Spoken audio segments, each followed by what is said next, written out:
Boo! It's a spooky episode.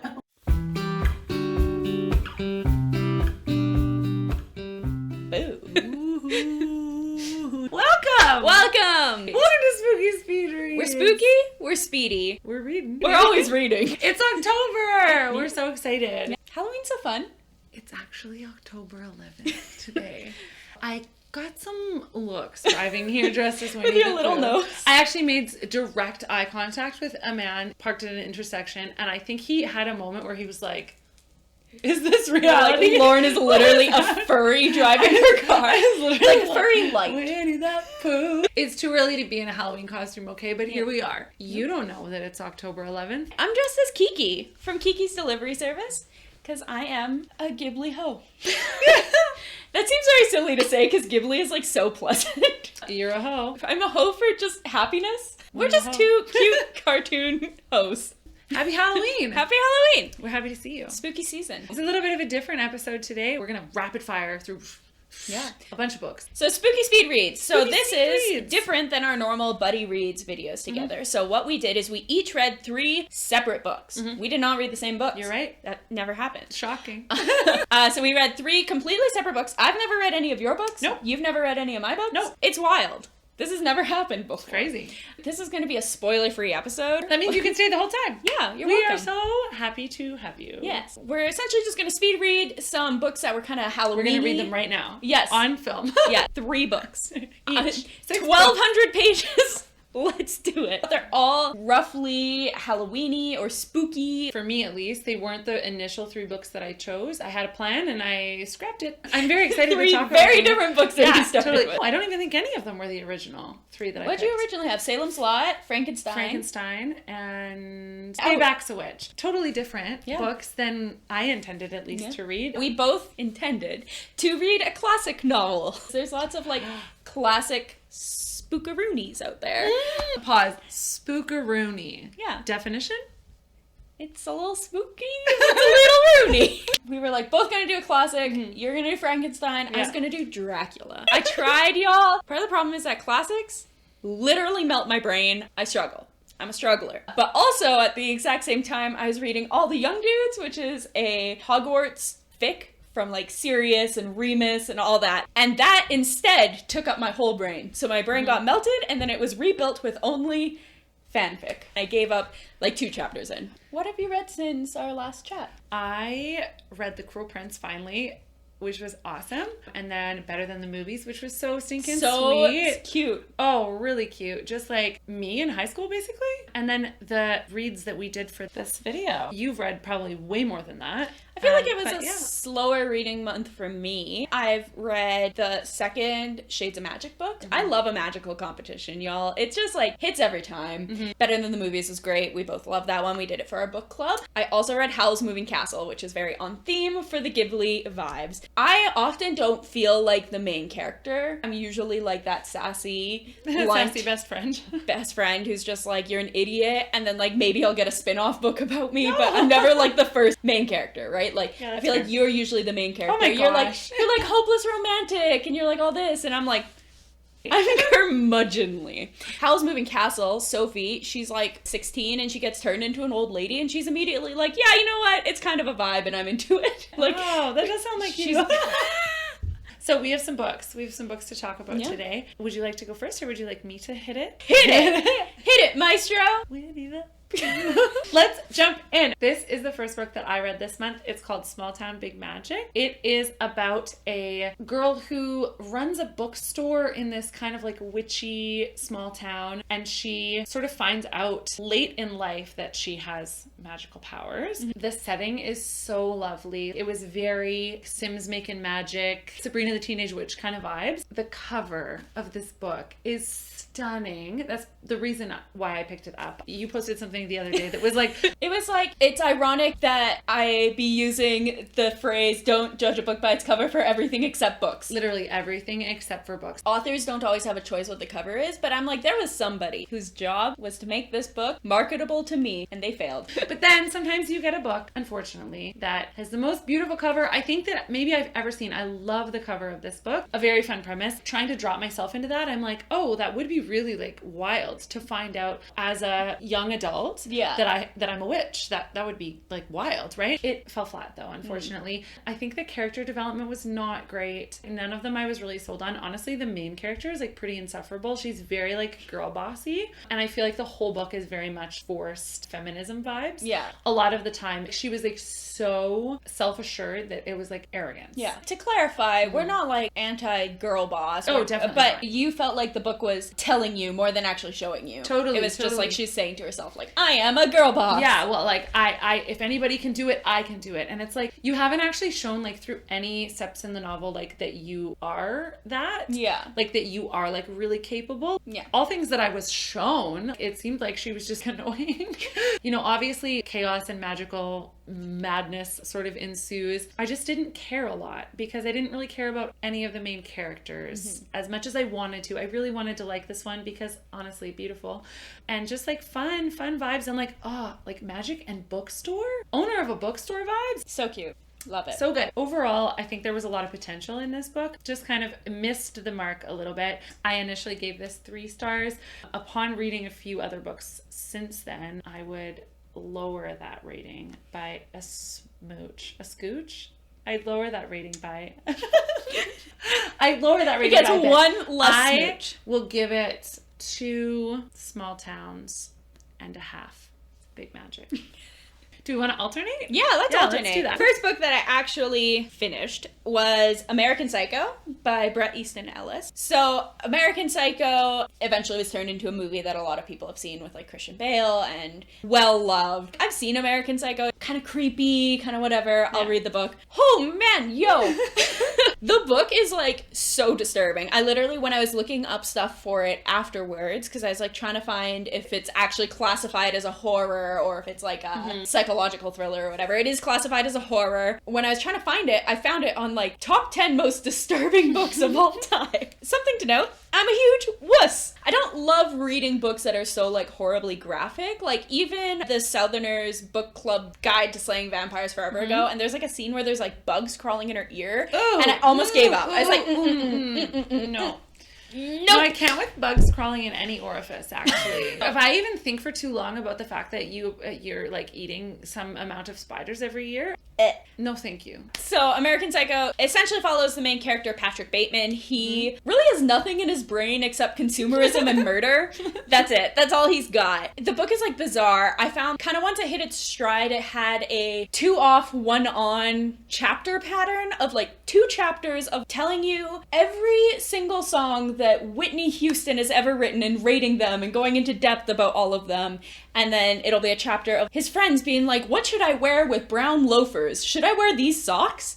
And then a chapter of him like horribly torturing a woman. Whoa! You really had a hard time with it. I remember you texting me and being like, I need a break. I need to read something nicer. I like often will read a book in like 2 to 3 days. Like I read quite fast. Yeah. And it took me almost 3 weeks to read American Psycho. I can't stomach stuff like that. If it's a book you're interested in reading, I would for sure check out any content warnings on Storygraph. It's got them all. It's really, really horrendous. The whole point of it is that it's like satirical and it's a juxtaposition between this man who like is very concerned with how the world sees him and how he portrays to the world as like rich and successful and all these things, and also he just wants to like murder women and torture them horribly. Like it's written very like point blank, like this is what's happened. It's not emotional writing at all. It's quite dry. It's like a 5 for like writing and then like a 1 for like my personal style. Yeah. So I give American Psycho 3 terribly gruesome murders.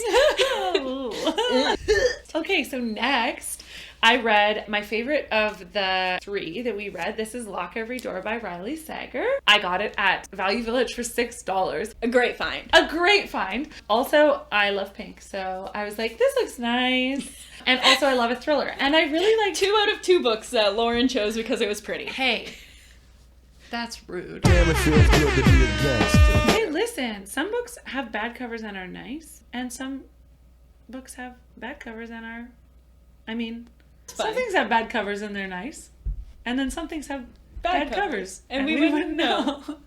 But maybe they're nice. I'm Broken Canada. Okay, this is a thriller that follows the main character, Jules, as she is living in New York City. She has just come upon some, bad luck. She, gets fired from her job and comes home midday to find, her boyfriend having sex with another woman. Brutal. So she, moves out and she suddenly finds herself in New York City with, no money, no place to live, whatever, right? She's, between jobs. She, doesn't know what she's going to do. Jules finds a classified ad that says that they need an apartment sitter in the Bartholomew.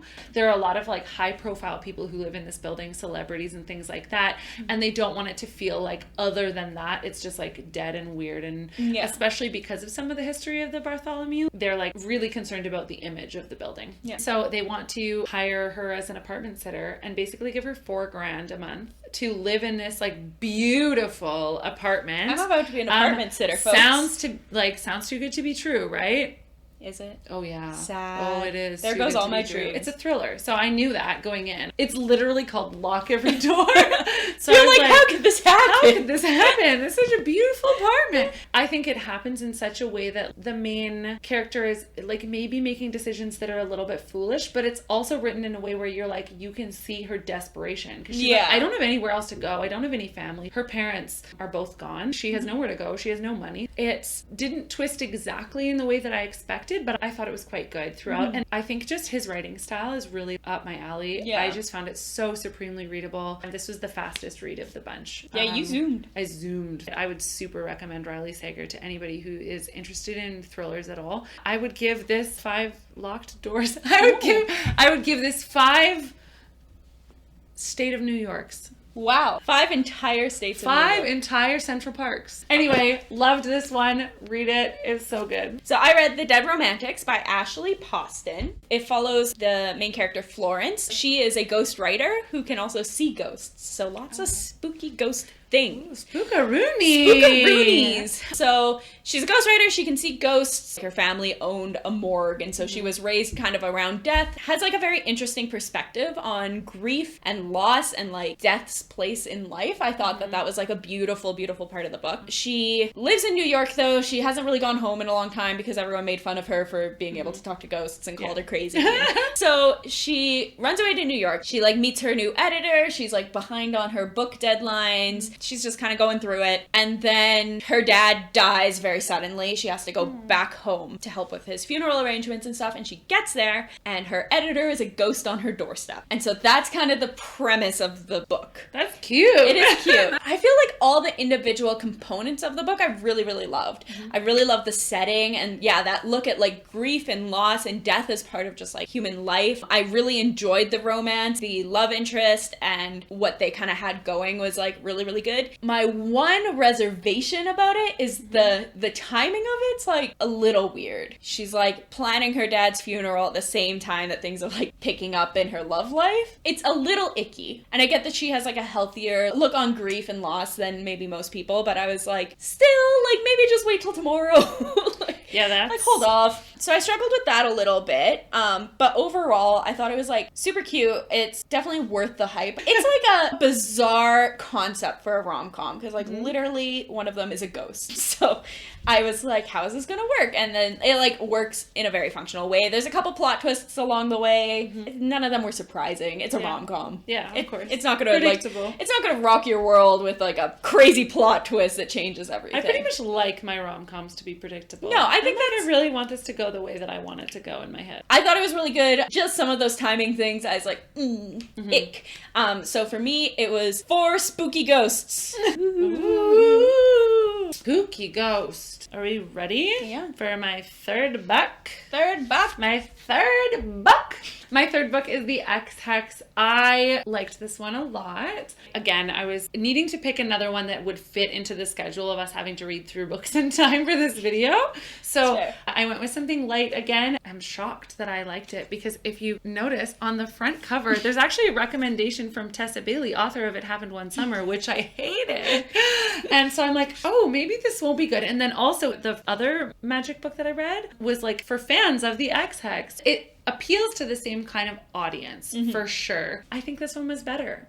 Overall. It follows the main character, Vivi, as she knows she's magic, doesn't necessarily use magic all the time, kind of like feels as though she comes from a family that her mom didn't really condone it, or at least that's her perception. You see in prologue, her and her cousin, they curse like an ex-boyfriend of hers, kind of as a joke. So they... that sounds like something I would do. No, well, like, and the whole premise is like never mix vodka and magic, right? Like that's the whole idea. So she has like a summer fling with this main character Reese, who's also a warlock, I guess. They say witch, even though it's summarized that it's like kind of antiquated to say warlock in this world. She has a summer fling with Reese. He ends up kind of like letting her know that he's betrothed to someone else. Well, and she's like, what the hell? So like that's totally fair. Yeah. So she like leaves, boots him out, goes back, gets vodka drunk with her cousin, and then jokingly curses him. Ends up like being a very real curse. That's not like really a problem. That's not really a spoiler. The book is literally called The X-Hex. So then we flash forward to like 9 years into the future. Reese, his family is sort of related to the founding of the town. He has to come back to the city to charge the ley lines or whatever. So he comes to town and they obviously bump into each other. I'm like such a big fan of the one that got away trope. Like I love that. And so I was eating it up. It was so good. It was also very kind of like witchy town sort of vibes. It hit all the right kind of marks. I still think there were some things that happened that were maybe a bit silly. It's kind of like smutty Scooby-Doo.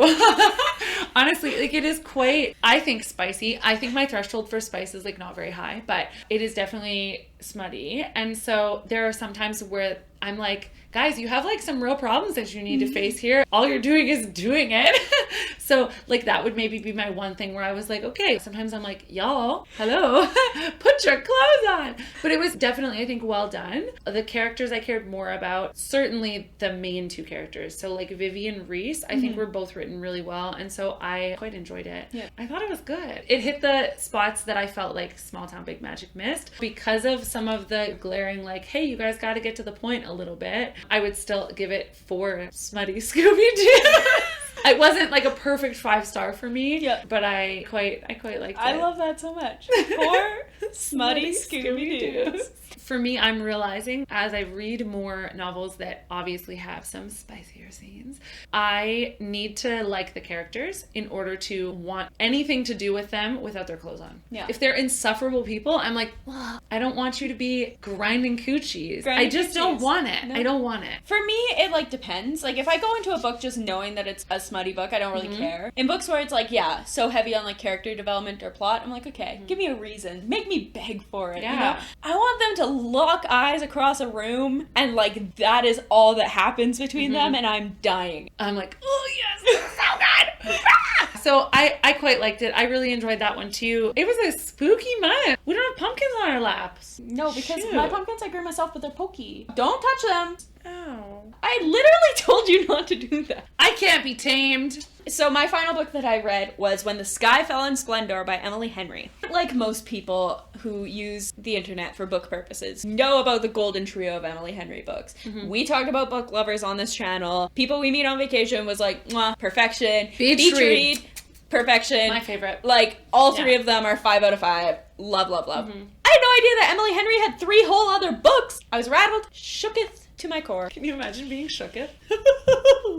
When the Sky Fell in Splendor, I would say, is a bit more on the sci-fi, a little dystopian edge of our Halloween-y scale. I wanted something that like really stood out from the other stuff we were reading, and it's been on my list since I found out that it exists. It's a little Stranger Things meets Super 8, like kind of in that vibe. So there's 6 kids in a small town. They're filming stupid YouTube videos that are like faked, but you know, they are just having fun and whatever. They have stupid characters and they're like, ooh, we're ghost hunting or whatever. I love that. They one day are out filming and a mysterious object like crashes into the middle of a cornfield.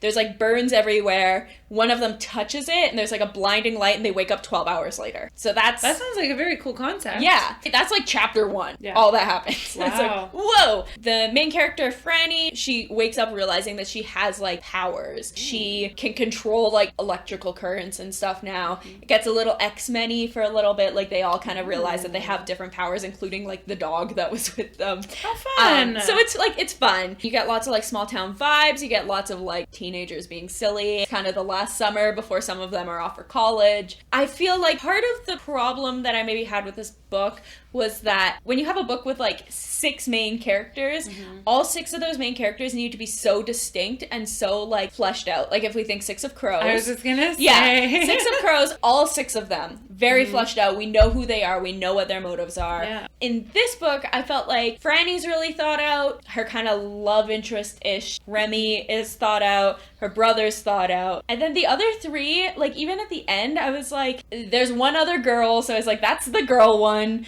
And then there's 2 other ones. And I was like, who are these guys? Yeah. You want to know who the characters are. Yeah. Really, like, at the end of it, it's like one character is like, I'm the cameraman. And that's kind of his whole character development. But he's been along for this ride the whole time, right? There's kind of a bad boy in the group. And I love that. But he was a little, like, underutilized also. I struggled with rating it because, like, conceptually, it's very, very cool. And also it's Emily Henry. And it's Emily Henry. And so I just, like, want to give her 5 stars because, like, she has my heart. But then it was also, like, the kind of twist at the end's a little weird and a little sudden, and it feels a little poorly explained. And then, like, the characterization was a bit weak. I give When the Sky Fell on Splendor 3.5 spooky falling objects. 3.5 dogs with X-Men powers. 3.5 X-Men dogs. 3 Emilys and a half Henrys. Yes. That's our book. That's our books. We hope you like them. Yeah. We hope you have a really spooky October. Yes. If you want to be spooky for the other 11 months of the year, I guess. Be spooky all you Be want. spooky all you want. Nobody can tell you. You're an adult. Or a Not child, spooky. but you can still be spooky. You We're be telling spooky. you as adults that if you're a child, you can be spooky. Be Official spooky. permission to be spooky. From 2 real adults. If you guys have read any of these books, let us know your Yeah, thoughts in the please. comments. We'd love to chat about them. Did Randy and Lauren break up as YouTubers? Oh my god. You're like, anybody would care 4 videos in. Honestly. So we have like also some kind of cool things coming up. So we're going to keep on doing our buddy reads, but I think we're also both going to start doing a little bit of solo stuff. Which we're very excited about because while we do have a lot of crossover in the things that we read, there are definitely things that we want to read like independently. Yeah. And that I'm like, I have no interest in that. Or because you've read so much. Yeah. I've like never gotten around to some books that Major. are, like major. Yeah. That I'm very excited Yeah. to read. It's not going to be any less. We're excited to bring you more stuff, some Yeah. different stuff. Do you have any plans for anything to read? For our channel, Well, or it in could be general, either. I'm gonna leave my first solo video as a surprise. Our November buddy read is going to be Pride and Prejudice. We're very excited, and neither of us have ever read it. Or have you seen the movie? I've never seen We've it. never seen the movie either, so we're gonna do both. We're gonna do like book movie tandem. Yeah. So we're stoked to read that, and then other than that, I want to just try to read a couple more kind of spooky type of things. Yeah. Maybe I'll get around to Salem's Lot. Perhaps I'll read the ones that I kind of like planned about, like Frankenstein. There's a couple thrillers I would like to read. I like to read Dead Romantics now that you've mentioned it. Yeah. I don't know. What about you? Yeah.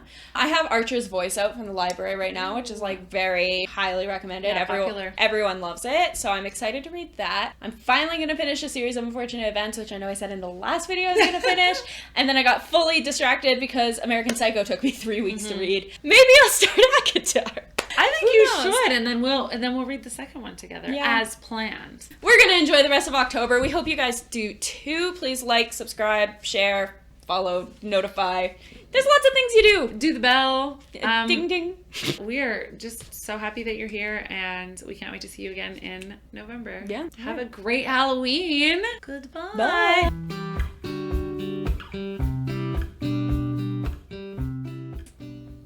Brain. She finds... Nope, still dumb.